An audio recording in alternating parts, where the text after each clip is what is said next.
Hi friends, welcome back to another vlog number 10. ఈరోజు నా KTM Duke 200ని of రోడ్కి తీసుకొచ్చాను. సో ఇక్కడ మీరు చూడొచ్చు, మనకి మొత్తం ఆఫ్ రోడ్ అయితే ఉందన్నమాట. నా వెహికల్ కూడా ఇక్కడ పార్క్ చేశాను, మీకు కనిపిస్తుందా? కొన్ని వెయిట్ రిడక్షన్స్ అయితే చేశాను అనమాట ఈ వెహికల్లో. సో ఇక్కడ మీరు చూసుకోవచ్చు.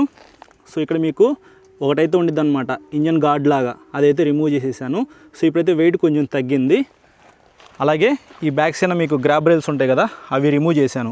సో వీటి వల్ల కూడా నాకు కొద్దిగా వెయిట్ అయితే తగ్గిందనమాట. సో ఇంకా వెహికల్ అంతా మీ అందరికీ తెలుసు, మోడిఫికేషన్స్ అయితే మ్యాక్సిమం ఏమీ చేయలేదు. బ్యాక్ సైడ్ నేను ఈ టైల్ టైడీ అయితే కొత్తది వేసాను అనమాట. అమెజాన్లో ₹1000 లోపే మీకు ఇది దొరికిద్ది. సో ఇప్పుడైతే కొద్దిగా చూస్తానికి లుక్ అయితే బాగుంది కదా. సో ఇంకా ఇప్పుడు ఈ ఆఫ్ రోడ్లో కొంత దూరం అయితే ఈ వెహికల్ నడుపుకుంటూ వెళ్దాము. ఇప్పుడు ఆఫ్టర్నూన్ 3 అయితే అవుతుంది, బాగా ఎండగా ఉందన్నమాట. మీ ఏరియాలో ఎలా ఉందో నాకు కింద కామెంట్స్ అయితే చేయండి. ఇక్కడ రోడ్లో ఉంది, దీని అయితే మనం ఆఫ్ చేసేసేద్దాం. అంటే బ్యాక్ సైడ్ ABS అనేది ఆఫ్ చేద్దాం. ఇక్కడ మీరు చూడొచ్చు సూపర్ మోటో అని చెప్పేసి వచ్చింది. అంటే ఇప్పుడు ఈ వెహికల్లో ఉన్న బ్యాక్ సైడ్ నా ABS ఏదైతే ఉందో అది ఆఫ్ అయిపోయిందన్నమాట.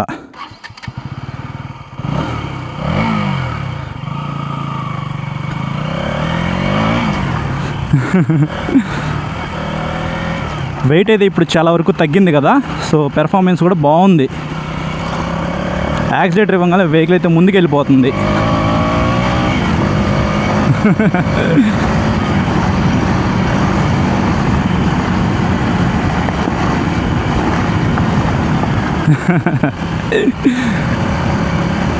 ఒకసారి మీ వెహికల్ వెయిట్ ఎక్కువ ఉందనుకోండి, కొద్దిగా వెయిట్ అయితే తగ్గించుకోండి. అప్పుడు పెర్ఫార్మెన్స్ అయితే డిఫరెన్సెస్ మీరు నోటీస్ చేస్తారు, చాలా బాగుండిద్ది.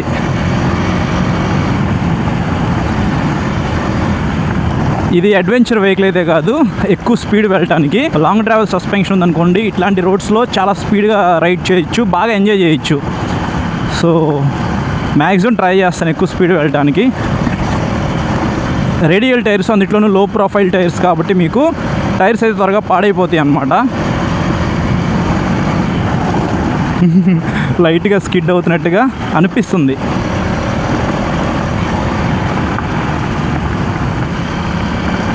So back side break press చేసేటప్పుడు కొద్దిగా జాగ్రత్తగా ప్రెస్ చేయాలి, ఎందుకంటే ABS ఆఫ్ చేసాం కదా.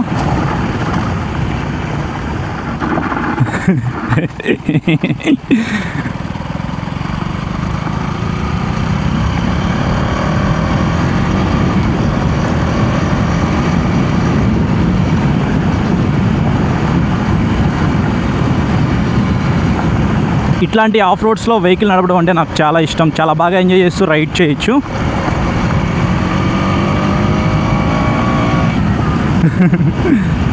రీసెంట్గా BMW F450 GS వెహికల్ అయితే లాంచ్ చేశారు. అందులో ఫ్రంట్ 19 ఇంచ్ వీల్ మాత్రమే ఇచ్చారు, 21 ఇంచ్ వీల్తో తీసుకొస్తే బాగుండేది. స్పెసిఫికేషన్స్ ఏంటి అనే దాని గురించి మీకు ఎక్స్ప్లెయిన్ చేస్తూ మన ఛానల్లో ఒక వీడియో ఉంది, కావాలంటే మీరు అది చెక్ చేయొచ్చు. మన ఇండియాలోనే ఆ వెహికల్ తయారవుతుంది కాబట్టి చాలా వరకు ప్రైస్ తక్కువగానే ఉండే అవకాశం అయితే ఉంది. కానీ 2 సిలిండర్స్ అయితే ఉంటాయి, ప్యారలల్ ట్విన్ ఇంజన్ కదా. సో 5.5 to 6 lakhs లోపు అయితే మనం ఎక్స్పెక్ట్ చేయొచ్చు. ఇంకా తక్కువలో ఆ వెహికల్ వస్తే సూపర్ అనమాట. ట్రాఫీ ఎడిషన్ అయితే చూస్తానికి చాలా బాగుంది. వైర్డ్ స్పోక్ వీల్స్, అలాగే మీకు స్పోర్ట్స్ సస్పెన్షన్ అయితే ఆ వెహికల్లో ఉండిద్ది. మేబీ కొద్దిగా లాంగ్ ట్రావెల్ సస్పెన్షన్ ఉండే అవకాశం అయితే ఉంది. జనరల్గా 180 mm సస్పెన్షన్ ట్రావెల్ అయితే ఇచ్చారు ఆ వెహికల్లో. కొంచెం ఎక్కువ సస్పెన్షన్ ట్రావెల్ ఉంటే బాగుండిద్ది. చూద్దాం ట్రాఫీ ఎడిషన్లో మరి ఎంత లాంగ్ ట్రావెల్ సస్పెన్షన్ ఇస్తారో. నాకు ట్రయంఫ్ దగ్గర నుంచి అఫీషియల్గా ఒక ఇన్విటేషన్ అయితే వచ్చిందనమాట. నేను ఆల్రెడీ కమ్యూనిటీ పోస్ట్లో అలాగే ఇన్స్టాగ్రామ్లో కూడా పెట్టాను, సేవ్ ది డేట్ అని చెప్పేసి. వాళ్ళు ఆ ఇమేజ్ మాత్రమే పంపించారు, దాని కింద నాకు డేట్స్ మెన్షన్ చేశారనమాట. 9th మన స్లాట్ అయితే, 9వ తారీఖున మనం అయితే హైదరాబాద్ వెళ్ళి వెహికల్ అయితే రివ్యూ చేయాలి. చూద్దాం ఏమేమి వెహికల్స్ వస్తాయో. స్పీడ్ 350, స్క్రాంబ్లర్ 350X, అలాగే కొత్త వెహికల్ కూడా ఒకటి వస్తుంది అని వింటున్నాను.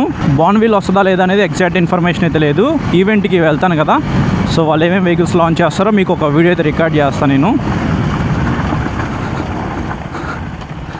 అంత ఎక్స్పీరియన్స్ అయితే నాకు లేదు ఆఫ్ రోడింగ్లో. సో ఇట్లా నడుపుతూ ఉంటేనే కదా మనకి ఎక్స్పీరియన్స్ అయితే వచ్చేది. అందులోనూ ఇది ట్యూబ్లెస్ టైర్స్ కాబట్టి ఏదైనా పంచర్ అయినా సరే ఇబ్బంది అయితే ఏమీ లేదు. ఓకే, ఇక్కడ రైల్వే గేట్ అయితే వేశారు. ఈ ట్రైన్ వెళ్ళిపోయిన తర్వాత మళ్ళీ కంటిన్యూ చేద్దాం. ఓకే, ట్రైన్ అయితే వెళ్ళిపోయింది.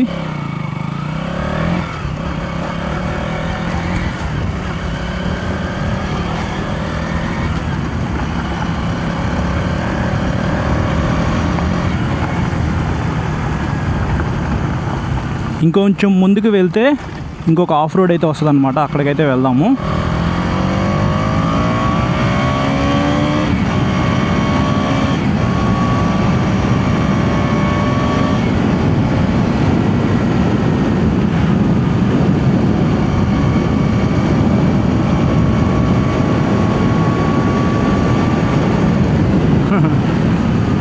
బటరీ స్మూత్గా ఉంది వెహికల్ అయితే ఇప్పుడు. ఓకే, స్ట్రైట్ అయితే వెళ్ళిపోవాలి. ఆఫ్ రోడింగ్ ఎతకాలంటే చాలా ఇబ్బంది అయిపోయింది. అన్ని చోట్ల రోడ్లు అయితే వేసేస్తున్నారు. ఒక రకంగా అది మంచిదే.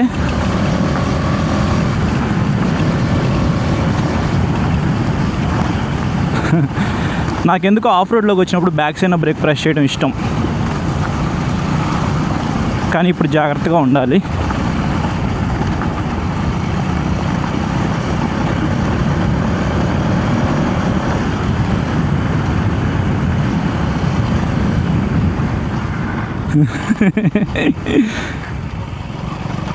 బ్యాక్ సైడ్ ఏబిఎస్ ఎంత ఇంపార్టెంటో ఇప్పుడు అర్థం అవుతుంది. ఓవర్నే స్కిడ్ అయిపోతుంది అనమాట. గట్టిగా బ్రేక్ ప్రెస్ చేసి ఇంకా అంతే. ఈ రోడ్లోకి ఒకసారి నేను ప్లాటినా 100 వెహికల్ వేసుకొని వచ్చాను. అడ్వెంచర్ వెహికల్ అయితే కాదు, మనం అన్ని స్టంట్స్ అయితే చేస్తున్నాము డ్యూక్ 200తో.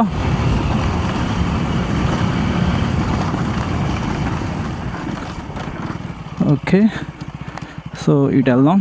ఇటు ఆఫ్ రోడ్ అయితే ఉంది.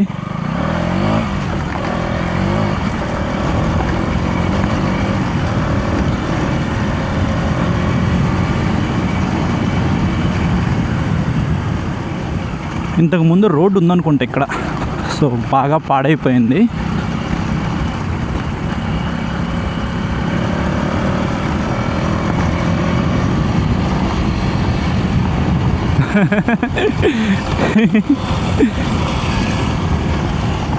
ఓ మై గాడ్, పెద్ద పెద్ద గుంతలు కూడా వస్తున్నాయి. సో ఇక్కడ చూశారు కదా, ఇందాక పెద్ద గుంత వచ్చింది. బట్ 21 ఇంచ్ వీల్ ఉంటే మాత్రం అట్లాంటి గుంతల్లో స్పీడ్గా వెళ్ళిపోవచ్చు. అందుకే ఆఫ్ రోడ్ వెహికల్స్కి 21 ఇంచ్ వీల్స్ ఇస్తారు. నాకు కూడా 21 ఇంచ్ వీల్ ఉన్న వెహికల్ అంటేనే ఇష్టం. కాంప్రమైజ్ అయితే ఎక్కడ అవ్వాల్సిన అవసరం లేదు కదా.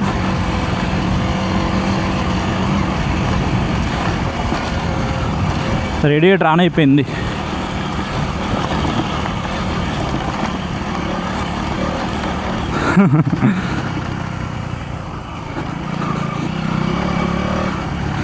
హ్యాండిల్ గట్టిగా పట్టుకొని ఇక్కడ పెయిన్ అయితే వస్తుందన్నమాట. సో ఈ పాయింట్లో మీరు బాగా పెయిన్ అయితే నోటీస్ చేస్తారు మీరు ఆఫ్ రోడింగ్కి వెళ్తే మాత్రం.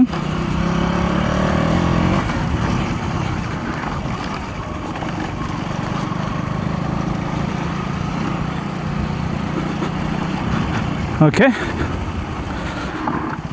సో ఇక్కడితో ఈ వ్లాగ్ అయితే ఎండ్ చేస్తున్నాను. ఇంకా ఇక్కడ నుంచి బై రోడ్ అనమాట, మొత్తం రోడ్ అయితే వస్తుంది. ఇంకా ఏమైనా కొత్త ఆఫ్ రోడ్ ప్లేసెస్ నాకు తెలిస్తే మాత్రం అక్కడ రైడ్ చేద్దాము. మీకు ఇంట్రెస్టింగ్గా మధ్య మధ్యలో వ్లాగ్స్ అయితే వస్తాయి. అవన్నీ మీరు చూడాలనుకుంటే మన ఛానల్కి సబ్స్క్రైబ్ చేసుకుని సపోర్ట్ చేస్తూ ఉండండి. Thank you.